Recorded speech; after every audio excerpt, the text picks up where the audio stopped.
आज के इस क्लास के अंतर्गत कक्षा 8 विषय विज्ञान का अध्याय 4 ज्वाला और ईंधन के पाठ से एक प्रश्न हम इस क्लास में देखने वाले हैं कि दाह पदार्थ किसे कहते हैं, उदाहरण सहित समझाइए। तो इस तरह का आपका प्रश्न बनेगा, इसको आप कॉपी में नोट कर लीजिएगा कि दाह पदार्थ किसे कहते हैं, उदाहरण सहित समझाइए।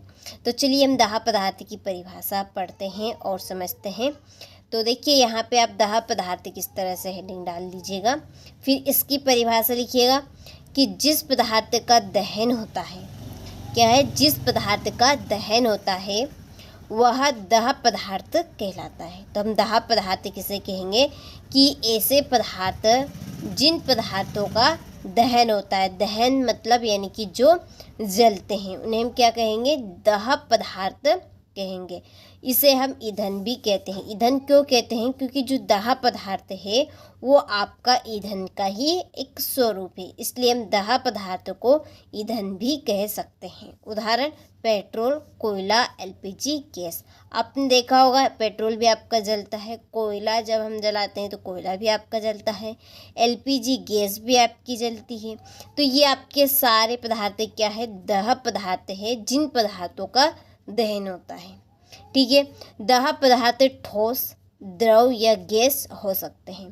तो जो दाह पदार्थ है वो आपके तीनों अवस्थाओं में हो सकते हैं, ठोस, द्रव और गैस में। ठीक है, जैसे कि ठोस के अंतर्गत आपकी लकड़ी, कोयला और लकड़ी क्या हुआ आपकी ठोस पदार्थ के अंतर्गत।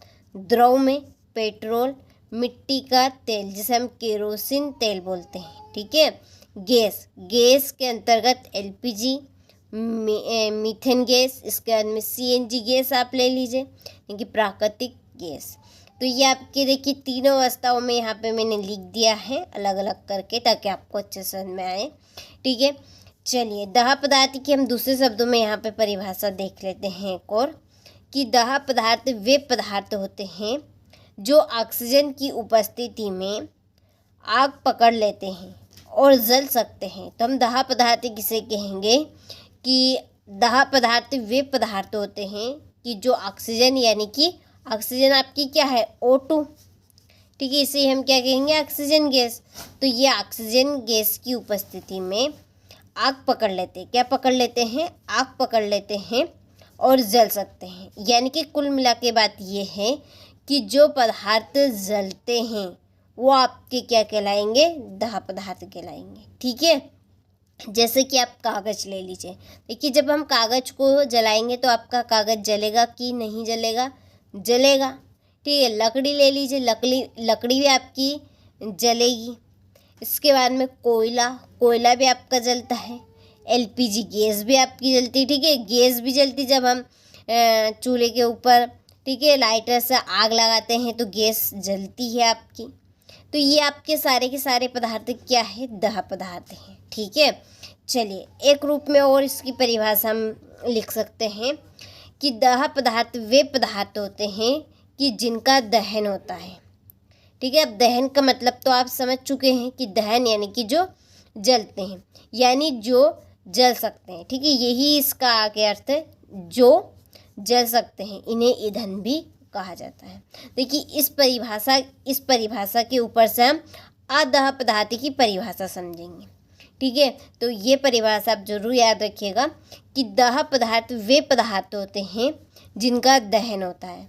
दहन अर्थात जो जल सकते हैं, इन्हें हम ईंधन भी कहा जाता है। ठीक है, इन्हें ईंधन भी कहा जाता है। देखिए कुछ इम्पोर्टेंट बिंदु यहाँ पे लिखे हैं दहन के ऊपर से कि दाह पदार्थ के ऊपर से, कि दहन के लिए वायु आवश्यक है। दहन के लिए क्या आवश्यक है, वायु आवश्यक है। ठीक है, हम किसकी उपस्थिति में इसको जला सकते हैं, एक तो ऑक्सीजन की उपस्थिति में, और एक इसमें वायु होना भी आवश्यक है। क्या होना है, वायु की। हम देखिए पदार्थों को किसकी उपस्थिति में जला सकते हैं, ऑक्सीजन गैस की, और साथ में वायु की भी उपस्थिति इसमें होनी चाहिए। ठीक है, इसकी भी ज़रूरत होती है।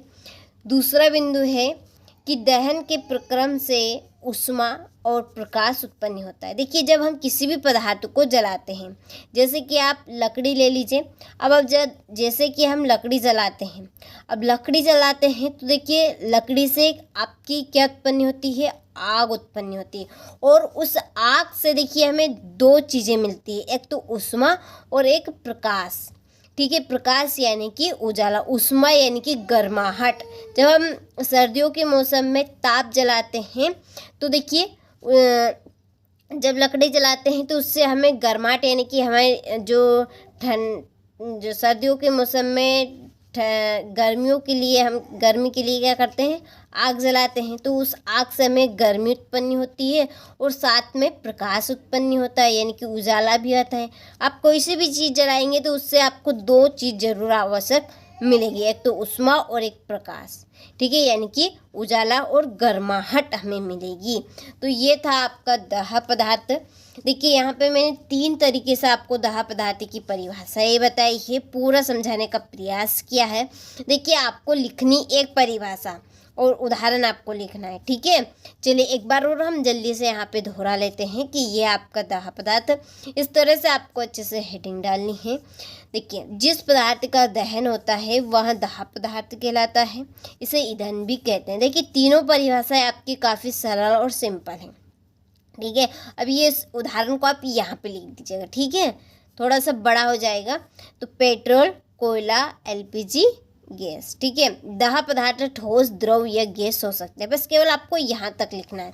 ये तो मैंने आपको यहाँ पे समझाने के लिए लिखा है। ठोस के अंतर्गत लकड़ी, कोयला, द्रव के अंतर्गत पेट्रोल, मिट्टी का तेल, केरोसिन जिसे हम बोलते हैं, और गैस के अंतर्गत एलपीजी और मीथेन। ठीक है, अब दूसरे शब्दों में ये आपकी ये परिभाषा लिख दीजिएगा। उदाहरण यहाँ से उदाहरण ये लिखना है और एक लाइन ये आपको ये लिखना है बस केवल।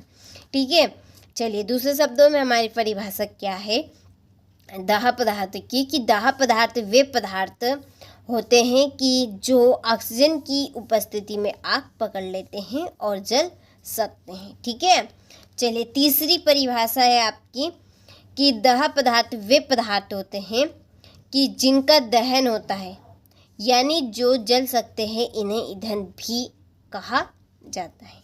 और कुछ इम्पोर्टेंट बिंदु हैं कि दहन के लिए वायु आवश्यक है, दहन के क्रम से हमें ऊष्मा और प्रकाश उत्पन्न होता है। ठीक है, चलिए तो अच्छे से आपको दाह पदार्थ की परिभाषा ही समझ में आई होगी।